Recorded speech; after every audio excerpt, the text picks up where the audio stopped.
Hello friends, how to learn English की अगली class में आप सबका बहुत बहुत स्वागत है। अभी तक हमने केवल प्रेजेंट कॉन्टिन्यूअस टेंस किया था। आज हम करने जा रहे हैं पास्ट कॉन्टिन्यूअस टेंस और फिर हम रिवाइज करेंगे प्रेजेंट कॉन्टिन्यूअस और पास्ट कॉन्टिन्यूअस टेंस को भी। कुछ दोस्त ऐसे होंगे जिनको टेंसेस आते हैं, टेंसेस क्लियर हैं, वो आगे के शायद कुछ एडवांस टॉपिक सीखना चाहते होंगे। तो मैं टेंसेस के साथ साथ कुछ एडवांस लेवल के टॉपिक्स की भी वीडियोस डालने लगी हूँ। तो मैं इस कुछ ही दिनों में प्रेजेंट पार्टिसिपल की वीडियो भी अपलोड कर दूँगी, ताकि जिन लोगों को कुछ और टॉपिक्स करने हों तो वो भी कर सकते हैं। तो आज हम शुरू करने जा रहे हैं past continuous tense. Present continuous में रहा है आता था, इसमें रहा था। पास्ट कॉन्टिन्यूअस टेंस का मतलब होता है कि पास्ट में किसी एक समय में कोई काम चल रहा था, कोई व्यक्ति कोई काम कर रहा था, तो सेंटेंस के एंड में रहा था आता है। तो इसका पैटर्न है, सबसे पहले सब्जेक्ट यानी जिसके बारे में हम बात कर रहे हैं, उसके बाद अब ये हेल्पिंग वर्ब चेंज हो गया क्योंकि हिंदी में था आ रहा है, तो इंग्लिश में वॉज या वर आएगा। वॉज एक व्यक्ति के लिए आता है और वर वन प्लस यानी एक से ज़्यादा के लिए आता है। उसके बाद वर्ब की फर्स्ट फॉर्म प्लस आईएनजी, बिना आईएनजी के कॉन्टिन्यूअस टेंस नहीं बनता, क्योंकि जब हिंदी में रहा शब्द आता है तो उसके लिए हमें आईएनजी लगाना पड़ता है। उसके बाद ऑब्जेक्ट लगाते हैं। ऑब्जेक्ट क्या होता है ये हम पहले ही सीख चुके हैं। उसके बाद जो बाकी सेंटेंस बच गया वो ऑब्जेक्ट के बाद आता है। डॉक्टर मरीज़ को ध्यान से सुन रहा था, ये काम चल रहा था। तो काम क्या है, सुन रहा था, कौन, डॉक्टर, तो subject doctor. The doctor subject के बाद हम जानते हैं कि हेल्पिंग वर्ब आता है। डॉक्टर एक ही है, वॉज। उसके बाद काम सुनना, तो लिसन, उसके साथ आईएनजी लगेगा इस रहा के लिए, लिसनिंग। लिसन के बाद हमेशा टू प्रीपोजिशन आती है, लिसन अकेला कभी भी नहीं आता, उसके बाद टू लगाया जाता है। हिंदी में इस टू का कोई मीनिंग नहीं है यहाँ पर। द डॉक्टर वॉज लिसनिंग किसको, द पेशेंट।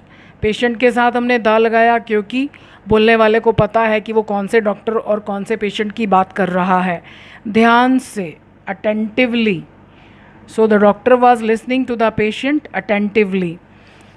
मरीज़ डॉक्टर को दुआएं दे रहे थे।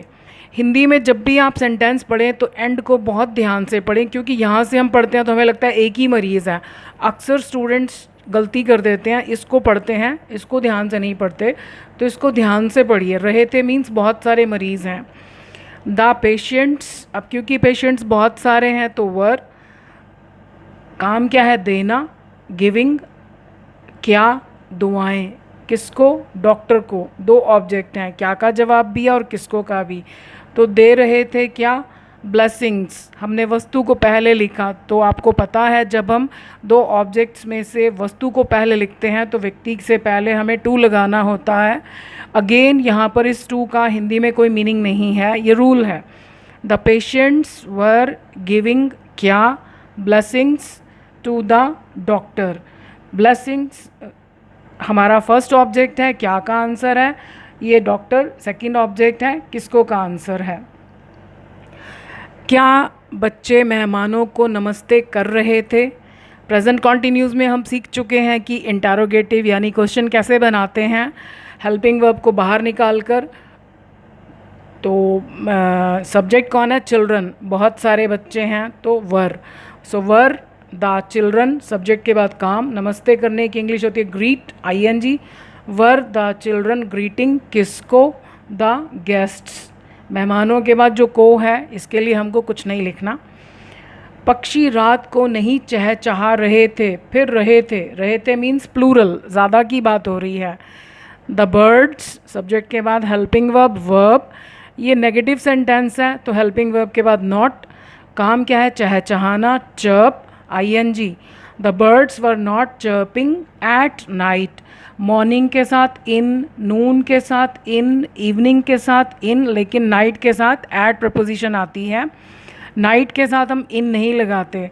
The birds were not chirping at night.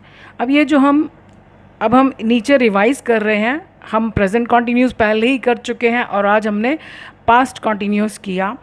बच्चे गिफ्ट्स को खोल रहे हैं, ये प्रेजेंट होगा।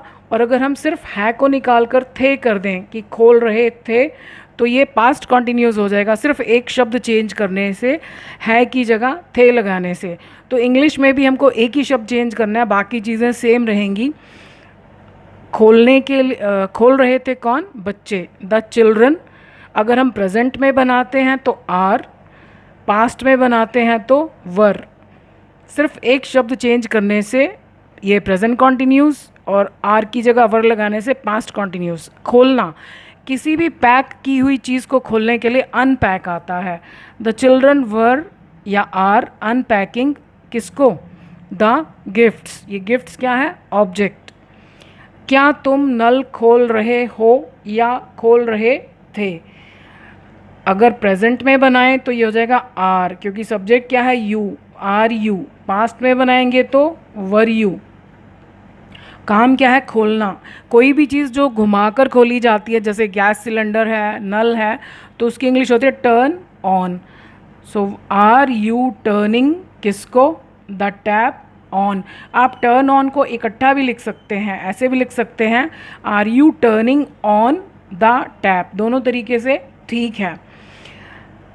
क्या वह रस्सी खोल रही है या खोल रही थी? खोल रही है प्रेजेंट कॉन्टिन्यूस, खोल रही थी पास्ट कॉन्टिन्यूस। वह एक ही है तो इज़ पास्ट में बनाना है तो वॉज, सब्जेक्ट के बाद वर्ब। इज़ शी, अब ये कोई बंधी हुई चीज़ जिसको हमने गांठ लगा रखी है, रस्सी खोलना, धागा खोलना, उसके लिए अनटाई। इज़ शी अनटाइंग किसको? The rope. पास्ट में वॉज शी अनटाइंग द रोप। क्या मैं राज खोल रहा हूँ या खोल रहा था?